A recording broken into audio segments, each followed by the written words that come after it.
Valeu,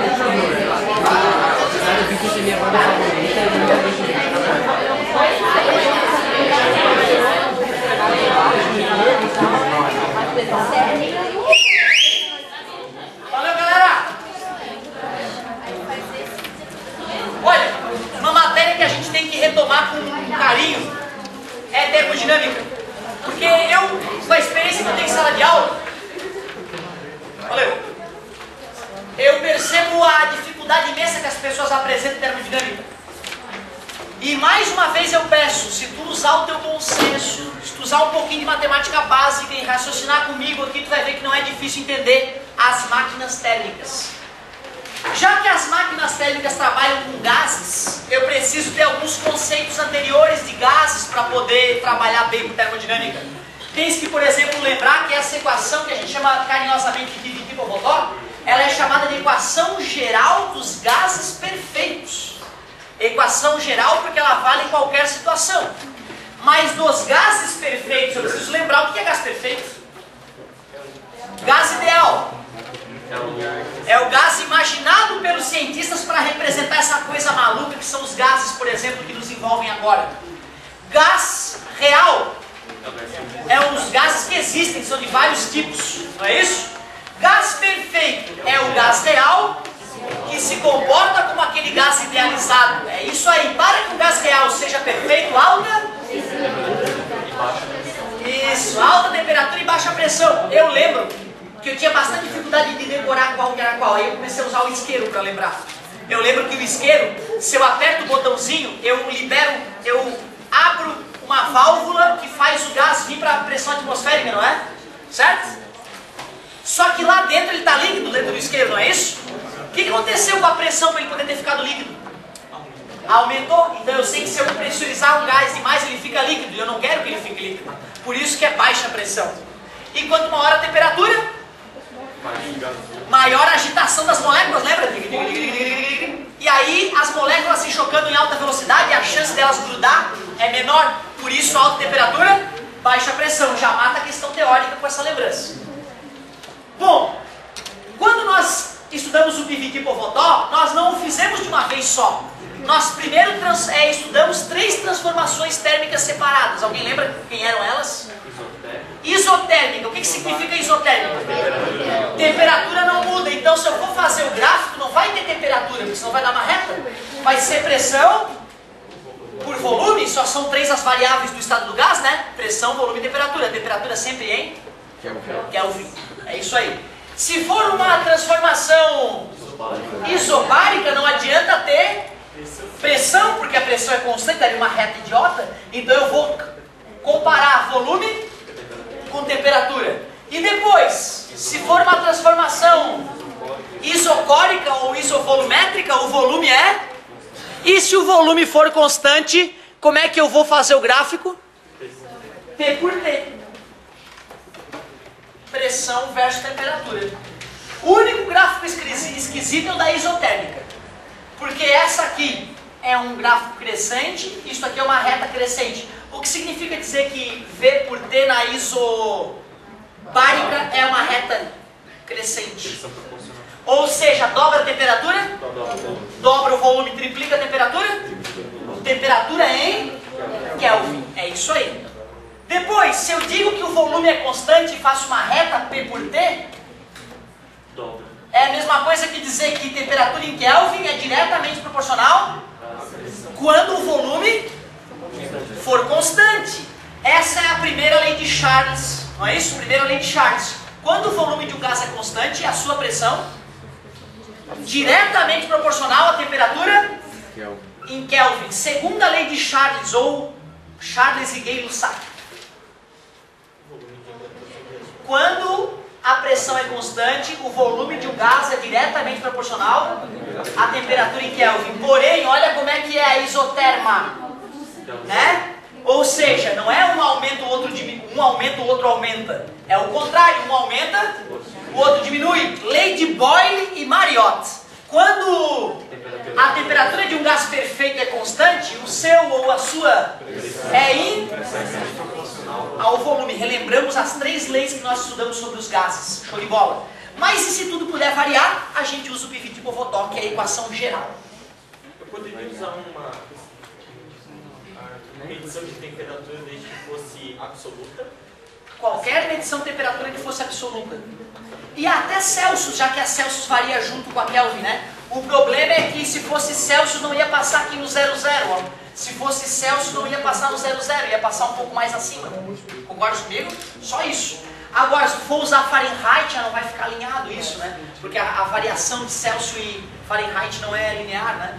Então é isso. Se tu usar escalas absolutas, como a Remoir, por exemplo, tu vai sempre cruzar na origem. Se não, se for o Celsius, tu vai acabar cruzando na parte superior. Embora eu já tenha visto isso aqui no vestibular, cara, no desenho de vestibular. Não sei onde é que ele arrumou o diploma dele, mas ele botou isso no vestibular que ele fez, ó, que é um absurdo. Ele está me dizendo que quando a temperatura é 0 Celsius, o volume desaparece, o gás fica com 0 de volume.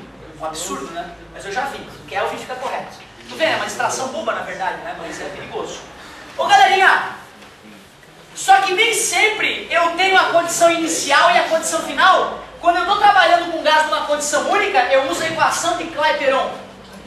Desculpa, Clapeyron. Sempre falei errado, sempre botei o I antes. É Clapeyron o nome do cara. Essa equação, eu gosto muito mais dela como o padre voador não retorna à Terra, onde o M é o número de mols da química. Tu pega a massa da substância e divide pelo mol. O mol é aquilo que a gente tira através da molécula. H2O, tu vai na tabela, pega o hidrogênio tem 1, pega o oxigênio tem 16, faz 2 vezes o hidrogênio, já que é H2, né? E 1 vez o oxigênio, e descobre que a molécula grama da água é 18 gramas por mol, né? 18 gramas por mol. Essa tu nunca mais calcula, que a gente já decorou, óbvio. É isso aí. Isso foi estudo dos gases, propriedades dos gases. Duas. Compressibilidade e expansibilidade. É isso aí, show de bola, gostei de ver, galerinha. Só que aí a galera começou a perceber que dá pra fazer um gás trabalhar pra ti, não é isso? Eu pego isso, o primeiro pistão é esse aqui, ó. Certo? Que é o êmbolo móvel, né? E esse aqui é o... Isso tem um formato cilíndrico, né, gente? É por isso que o cilindro é chamado de cilindro, que tem um formato cilíndrico, certo? Então tu pega o cilindro e tem o pistão, tu pode chamar de êmbolo também, se tu quiser, não tem importância, mas é bacana já começar a ter essas ideias, né? Quer um pouquinho mais? Tudo bem, não tem problema. Ó. Essa peça que liga o êmbolo ou o pistão a uma máquina que vai, uma alavanca que vai ficar aqui, que é chamado virabrequim. Isso aqui é chamado de biela. Então tu vê, cada maldita peça do carro tem um nome técnico e tem uma explicação para aquele nome. Mas legal, não precisamos ir tão a fundo. O que tem aqui dentro? Gás. Inicialmente o gás está frio ou já está quente? Será que esse gás tem que estar frio ou quente para a máquina funcionar melhor? O ideal é que ele esteja frio. Aí eu deixo o pistão lá embaixo, deixando o gás bem pressurizado. Aí eu faço esse gás aquecer. Inicialmente eu vou falar para vocês que o calor está vindo de fora, ó, que é de quantidade de calor. Na prática, o que acontece no carro do teu pai? Essa mistura gasosa é oxigênio, ar atmosférico com um pouco de oxigênio e combustível em forma de vapor. E aí tem um equipamento chamado vela ali dentro que faz uma faísca. Essa faísca faz o combustível e o comburente queimarem, pegar fogo, lembra da química? Uma reação explosiva. Essa reação explosiva gera calor que aquece o gás. E esse aquecimento faz o gás querer se expandir com alta violência. Como essa explosão está contida no recipiente, a única parte móvel dessa estrutura é o pistão. Por isso que ele vai ser jogado com violência para cima. Por isso o carro do teu pai dá aquelas vibradas. Porque os pistões estão bum, bum, bum, bum, bum, bum, bum, bum, várias vezes por segundo. E aí o carro inteiro dá aquela vibrada. É o motor funcionando, certo? Então tu vê, né? Não tem nada demais naquela máquina, cara. Tem gás sendo aquecido e por aquecer se expande. Eu aproveito essa expansão com uma série de mecanismos e alavancas para girar a roda do carro. É isso que é o carro. Não é tão terrível de entender. Porém, quando eu jogo uma certa quantidade de calor, será que toda essa energia na forma de calor vai servir para expandir o êmbolo? Tudo vai ser transformado em trabalho? Não, infelizmente não. Alguém lembra quantos por cento? 30, cara. Quer dizer que a cada 100 pila, Só trintinha o carro vai para cima e para baixo. Por isso que é uma merda. Por isso que carro de combustão interna é uma merda. E os teus carros provavelmente já serão elétricos. Talvez não no começo agora, você está fazendo 18 anos, né? Se tu tiver em dia, de repente papai já faz uma máquina aparecer na tua mão, imagina. Tu tem a responsabilidade com isso. Já perdi muitos amigos com 18, 20 anos que não tem responsabilidade e o pai mata o próprio filho. Ele sabe que o filho é cabeça de balde, não sabe nem aprender a estudar ainda, ele vai lá dar uma chave pro cara. Ele vai se matar. Vai só para tomar trago ali na esquina. E o pior, não vai se matar sozinho. Se fosse sozinho, tudo bem, né? Mas ele mata outras pessoas inocentes. Isso é muito triste. Eu espero que tu não venha me envergonhar com uma coisa dessa, né? Bom, chega a quantidade de calor, realiza.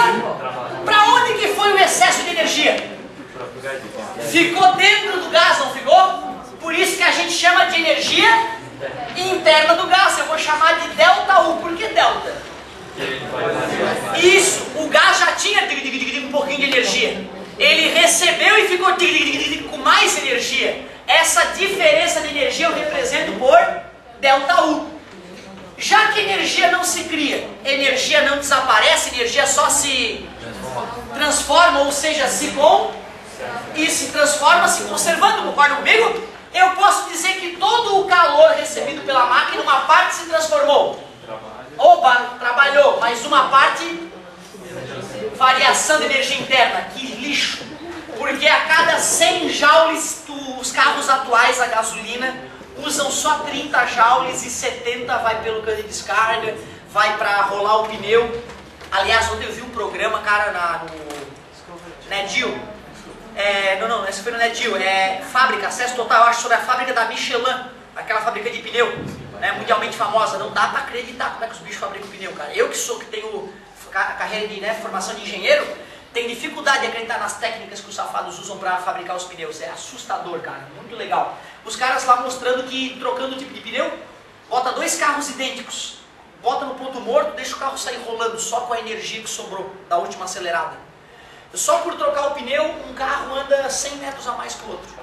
Ou seja, né, os pneus novos, eles além de ter aderência para numa freada tu poder salvar a tua família, ele também rola gastando menos energia e fazendo menos barulho. Assim o teu posto de combustível, né, a conta do posto de combustível vai ser menor. Então tu vê o tipo de pneu que tu usa, cara, interfere no consumo de combustível do carro. Não adianta tu pagar por um pneu Xing Ling muito barato, se depois ele vai fazer barulho, vai ser destruído antes e vai economizar mais, vai gastar mais combustível, né? Que interessante, às vezes a gente não percebe isso, que até 30% do combustível que um caminhão usa é por causa dos pneus. E no carro, 20%, 10, 15, 20% do combustível que tu gasta é para fazer o teu pneu rodar. Tristeza isso, né? Show de bola. Isso nós não vamos conseguir eliminar nos carros elétricos, né? Os carros, mesmo que elétricos, ainda terão atrito do pneu contra o chão, né? Então isso é uma coisa que ainda vai fazer a gente gastar dinheiro, né, para poder se deslocar. Galera, alguém lembra qual é o nome dessa lei? Primeira? Claro, lei da termodinâmica. Bom, galerinha, vê se tu lembra o seguinte, ó. O que é isso aqui mesmo? Trabalho. Pressão, variação de volume. Quanto maior a pressão dentro do cilindro, mais trabalho realiza. Eu até argumentei com vocês, um carro turbo, a pressão dentro do cilindro é maior, por isso que ele realiza mais trabalho. O que é um motor 1.0? Quero ver se vocês lembram. Os 4 cilindros que ele tem, que é um conjunto de 4 cilindros, os 4 cilindros somando o volume deles dá 1 litro. O que é um carro 4.0?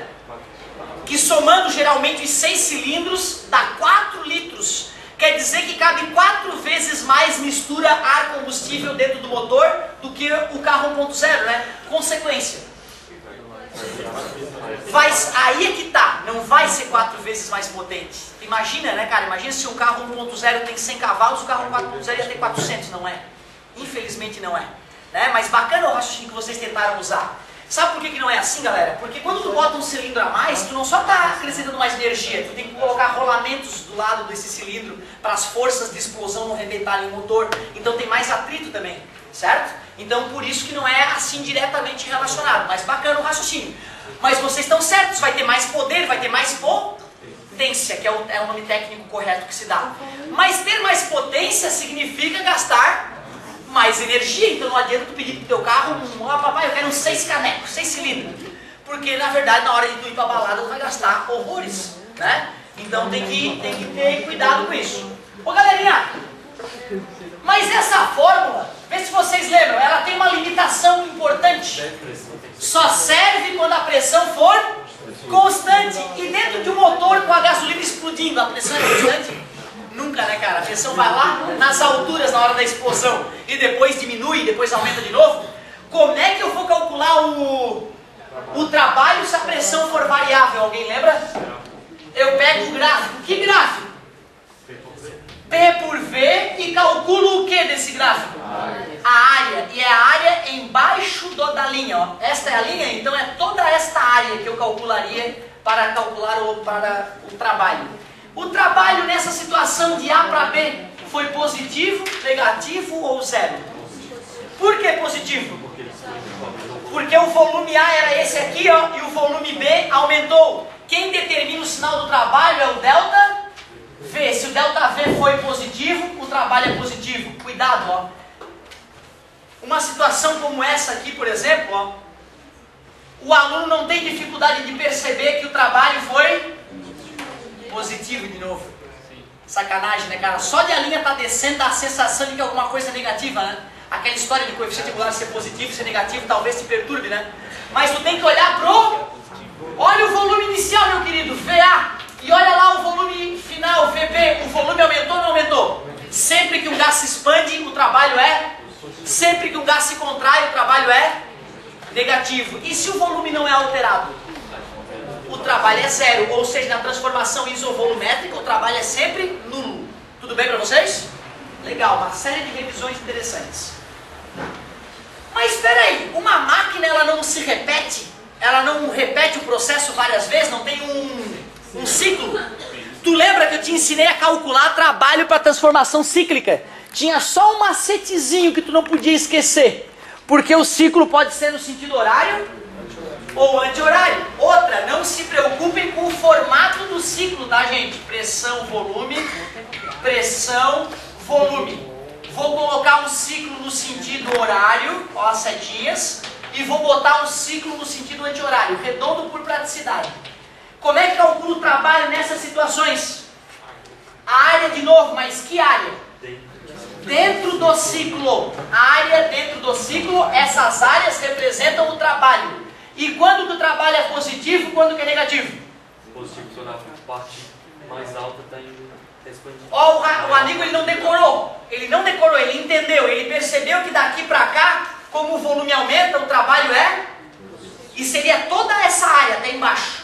Daqui para cá, como o volume diminui, o trabalho seria... E é toda essa areazinha de baixo aqui dessa bolinha, ó. Quando eu fizesse a área total, quando eu fizer a área total menos a área de baixo, sobra a área interna. E como o trabalho positivo for maior que o negativo, trabalho positivo. Isso para não ter que decorar, né? Que no sentido horário, então no sentido anti-horário, negativo. Legal. Cara, quanta coisa. Mas o novo é agora. Nem é tão novo, tá? Tu já vai ver que a gente já bateu esse papo antes. Aqui está a minha máquina. Que máquina, professor? O que tu quiser, o carro do teu pai, a turbina da Jorge Lacerda lá em Tubarão, tá? Pode ser a turbina de um avião, se tu gosta de avião, pode ser até a máquina de uma Maria Fumaça. Vocês sabem o que é uma Maria Fumaça? É os antigos trens de carga eram movidos a vapor. Uma caldeira com água e um monte de lenha esquentando o vapor. E o vapor era jogado em alta pressão dentro do cilindro com pistão. Aí esse vapor super quente expandia e jogava esse vapor para fora. O pistão, pelo movimento da máquina, era fechado de novo. Injeta mais vapor a alta temperatura, alta pressão. E aí a cada vez que ela expandia, né, soltava um monte de fumaça, que era o vapor, certo? Que foi jogado fora. Porque não valeria a pena pegar o vapor, esfriar de novo e jogar na caldeira. Vale mais a pena tu jogar o vapor fora e quando tu chegar na próxima estação encher o tanque da Maria Fumaça de água de novo. Olha que interessante. Bom, para essas máquinas que são máquinas térmicas, por isso termodinâmica, todas essas máquinas, pode ser um motor do Bugatti 2013, de 2 milhões de dólares, ou pode ser o teu patinete de 200 pila. Todos eles funcionam com a mesma estrutura. A máquina em si pode ser super complexa, mas a maneira como a energia flui por ela é bobo. A energia tem que vir de algum lugar, não tem? E eu uso toda. Esse excesso que eu não uso, eu tenho que jogar fora para algum lugar, não tem? Então olha que legal. Sempre que uma máquina térmica for analisada, eu vou ter que conhecer a fonte quente, que é de onde a energia vem. E vou ter que saber quem é a fonte fria, que é para onde o excesso de energia vai. Toda máquina térmica recebe calor da fonte quente, realiza trabalho, mas uma parte desse trabalho ficou preso dentro, fazendo a energia interna aumentar. Eu posso esfriar esse gás se eu quiser, né, para aproveitá-lo de novo na minha máquina, se ele não estiver queimado, por exemplo, né, como nos carros. Mas às vezes é mais prático eu pegar esse gás e jogar ele todo com calor e ele todo para fora, para a fonte fria. É o que nossos carros fazem de maneira absurda, né? Queima gás e joga para o ambiente para a gente respirar tudo junto. Super inteligente. Então, ó, é assim que o carro faz, cara. Queima combustível, aproveita uma parte da energia do movimento do carro e 70% da energia é jogado para a fonte fria, que é a nossa atmosfera, que é o nosso planeta. Ou seja, além de tu aquecer a atmosfera, tu está jogando gás queimado na atmosfera. A única saída para continuarmos usando motores de combustão... Por que combustão interna? Ah, então quem é o motor de combustão externa? Não é um motor. Acabei de dar um exemplo. A locomotiva Maria Fumaça, o cara queima o carvão fora do motor e joga no motor já o gás aquecido. Tu viu que legal? Uma Maria Fumaça é um motor de combustão externa, na verdade. É um motor térmico, uma máquina térmica, mas motor de combustão externa. O motor dos carros, já que queima dentro do motor mesmo, né? É um motor de combustão interna, legal. Pessoal, vou chamar a partir de hoje esse calor de QQ. Por que QQ? Quantidade de calor da fonte quente. Dá nome para esse. Lógico. Mas quando eu não falar qual é o tipo de calor que eu estou me referindo, qual será? Vai ter que ser o da quente, tá? Então quando eu não me retratar, olha, estou falando do calor da fonte quente. Se eu só falar calor, tu já tem que supor que é o da fonte quente. Poxa, chegou 1000. Aproveitei 300. Vou jogar fora. Monta uma equação para mim então, por favor. QQ igual a W. Lógico, a energia que chegou é igual à energia que eu aproveitei, não é isso? Para ficar mais bonitinho, mais passar para lá. O trabalho de uma máquina térmica é o calor da fonte quente. Faz todo sentido. Faz todo sentido. Legal. Pessoal, se eu retratei a máquina dessa maneira, recebendo o calor da fonte quente, pode ser a caldeira da locomotiva, recebe vapor aquecido e expande esse vapor num cilindro, então o vapor vai dar uma esfriadinha, mas não tanto. Joga esse vapor para o ambiente com um pouco de calor ainda. Mas tem uma máquina que é o contrário do motor, não é? Que em vez do trabalho dela ser positivo, o trabalho dela é negativo. Que máquina é essa? Isso, mais especificamente o compressor.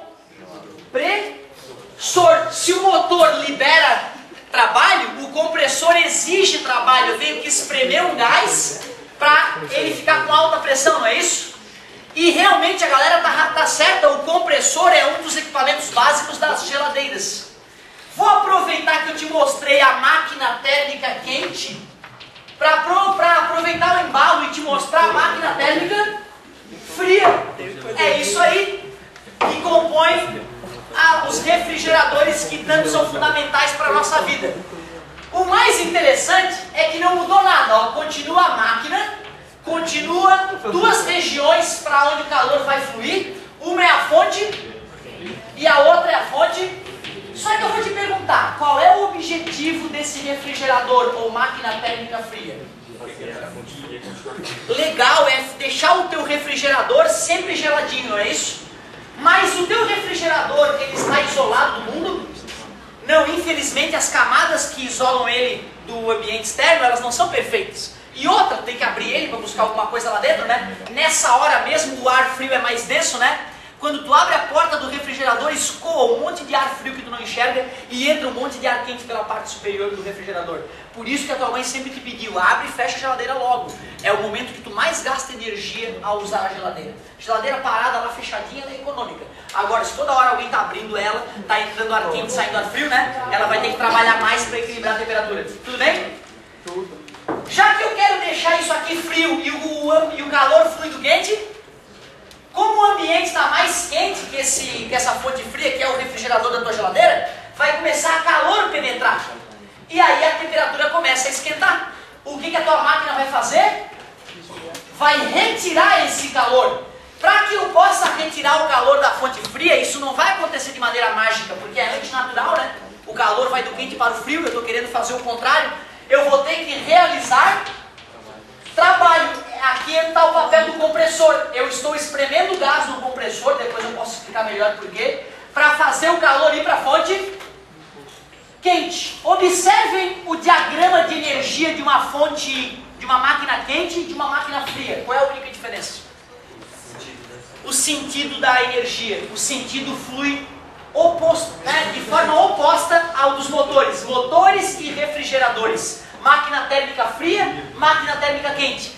Aliás, no ciclo, qual ciclo é de qual? O positivo é o motor que realiza trabalho, máquina quente. O negativo, a máquina fria. Eu te pergunto, esta equação que nós criamos para a máquina térmica quente vai funcionar para a fria? Se eu fosse montar a equação, todos mudariam de sinal, não é isso? E se eu pego uma equação e multiplico todo mundo por menos 1, ela deixa de valer?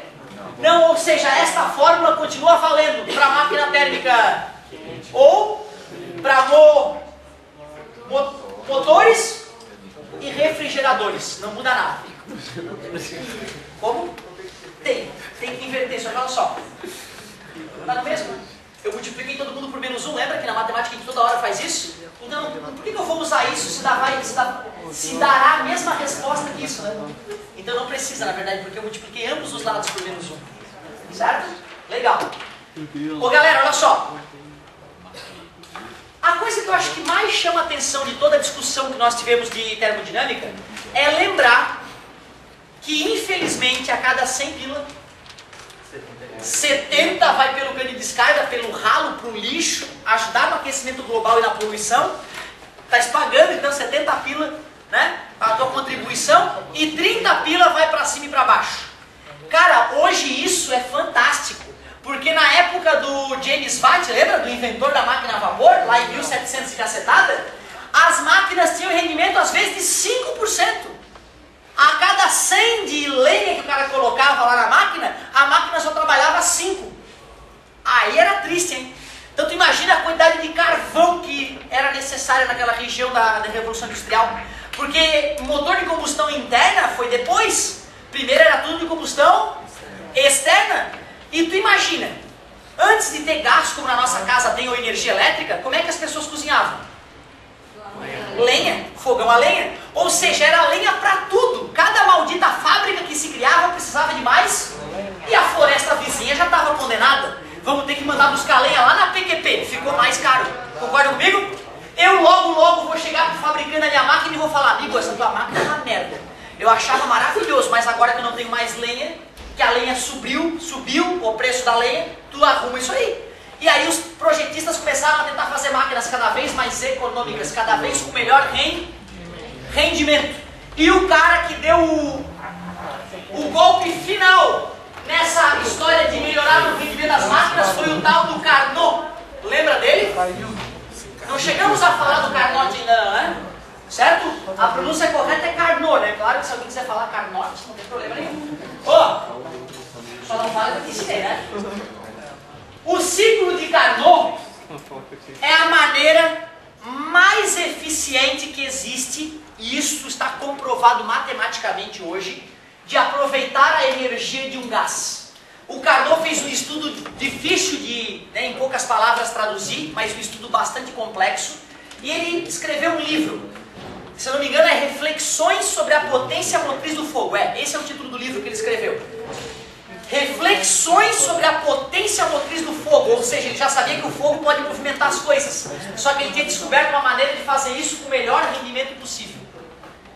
Para que a gente consiga entender o ciclo de Carnot, eu primeiro gostaria que tu lembrasse que isso aqui são curvas isotérmicas, ou chamadas de isotermas. Qual temperatura será maior, da isoterma A ou da isoterma B? Quanto mais afastado do gráfico, maior a temperatura daquela isoterma. É isso aí. Eu cheguei a comentar para vocês um tipo de transformação termodinâmica bem suave entre duas isotermas. Eu cheguei a dizer para vocês o que era isso?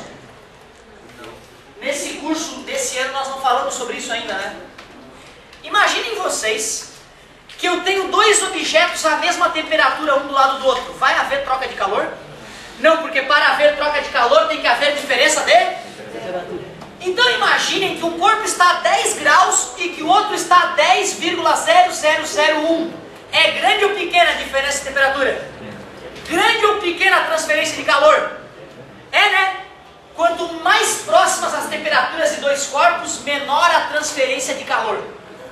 Virtualmente, se eu tiver um corpo a 10 graus e colocar um corpo próximo dele, muito próximo de 10 graus, eu praticamente vou poder desconsiderar a troca de calor de tão pequena que ela vai ser. Se eu viesse da curva A para a curva B dessa maneira, eu mudei de temperatura de maneira abrupta ou lenta? Abrupta. Porém, se eu vou me aproximando da curva A de maneira lenta, tu concorda que eu estou trocando de temperatura bem devagarzinho? Essa curva suave entre duas isotérmicas, ou entre duas isotermas, é uma transformação termodinâmica de suma importância chamada adiabática. Eu já falei para vocês o que é um recipiente adiabático.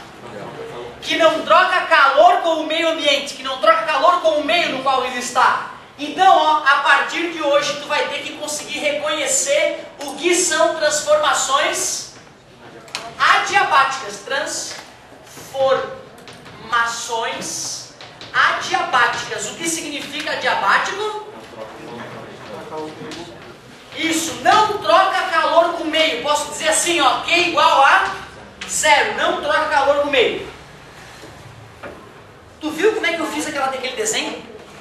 Eu primeiro fiz duas isotermas em branco. Depois eu peguei o giz rosa e fiz uma curva suave entre duas isotermas, que são transformações adiabáticas. Vou dar nome a elas.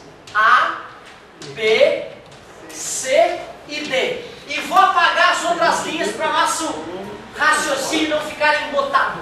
Pronto. Olha só o que o filho da mãe do Carnot disse para o mundo após aquele livro que ele lançou sobre as reflexões do fogo. Pessoal, para que eu possa aproveitar da melhor maneira possível a energia de um gás, Carnot disse, tu tem que usar um ciclo como esse. Esse ciclo é composto de quê? Vamos ver. De A para B. Que transformação é essa? Isotérmica. E eu pergunto, expansão ou compressão? Expansão, apesar de o gráfico ter descido, o volume aumentou. Expansão, o quê? Isotérmica. Fala, o que é a transformação BC? Mais uma vez o volume aumentou, percebeu? Também é uma expansão de que tipo? Expansão adiabática. Completa para mim, por favor. CD, que é daqui para cá, é uma compressão porque o volume diminuiu. Compressão isotérmica ou adiabática? Está em cima de uma isoterma, então é isotérmica. Isotérmica. Para finalizar, de D para A, o volume estava aqui, passou a estar aqui, diminuiu o volume. Compressão. O quê? Adiabática. Primeira coisa, essa figura aqui, ó, tu vê ela todo dia? Pela madrugada, isso aqui tu vê uma vez na vida, uma na morte. A partir de hoje, olhou essa figura, Carnot! Olha lá o Carnot! E além de saber reconhecer o Carnot, que é uma figura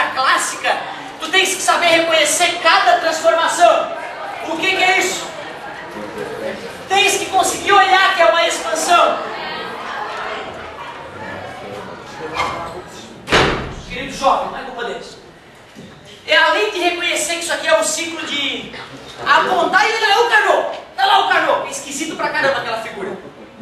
Galera, tu não vai me olhar isso aqui e dizer que é Carnot, por exemplo. Ó. Não é Carnot. Carnot é redondinho, tá vendo? É como eu pegar um trapézio e arredondar as linhas. Tu não vai ver uma coisa reta e dizer que é Carnot, é redondinho. Além de saber que este é o ciclo de Carnot, tu tens que saber olhar para cada uma delas e dar nome. Eu coloquei o nome aqui porque nós fomos juntos, né, estudando. Mas mesmo sem cola, tu tens que conseguir dizer que é isotérmica e adiabática. Que essas que estão descendo é expansão. E que essas que estão subindo é compressão. E fazer esse ciclo é a melhor maneira de aproveitar energia. O problema é o seguinte, meu querido, é impossível na prática fazer isso. Na prática o gás não aceita o ciclo de Carnot, porque o ciclo de Carnot viola algumas tendências naturais. Por exemplo, Carnot quer que eu transforme o gás de uma temperatura A para uma temperatura B sem troca de calor. Mas como se o calor flui do corpo mais quente para o mais frio?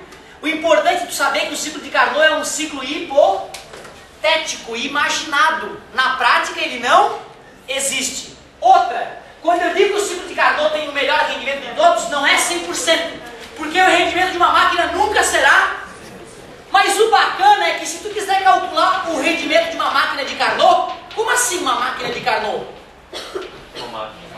Que obedece, mas existe. Ou seja, se eu falo em máquina de Carnot, eu já estou pensando numa máquina hipotética, imaginada. Temperatura da fonte? Temperatura da fonte? Que loucura! Uma máquina de Carnot, o rendimento dela depende única e exclusivamente da temperatura da fonte. E da temperatura da fonte e de nada mais. Mas ela é hipotética. Tua tarefa, fechou. Galera, vocês foram guerreiros de me aguentar 2 aulas seguidas. Anota aí a tarefinha. E aí eu vou embora super feliz. Ó, arrisca, sem medo de ser feliz, hein? Arrisca a página 105 e 106. 2 questões muito bonitas para tu treinar. Todas as questões, amigão. A segunda lei eu não coloquei, eu ia colocar, mas faltou tempo. A segunda lei eu vou trabalhar na próxima aula com mais calma. Eu sou bicho solto, eu não tô nem aí. Vamos levantar essa questão. Só por isso. É que eu não falei exatamente. Valeu, queridos.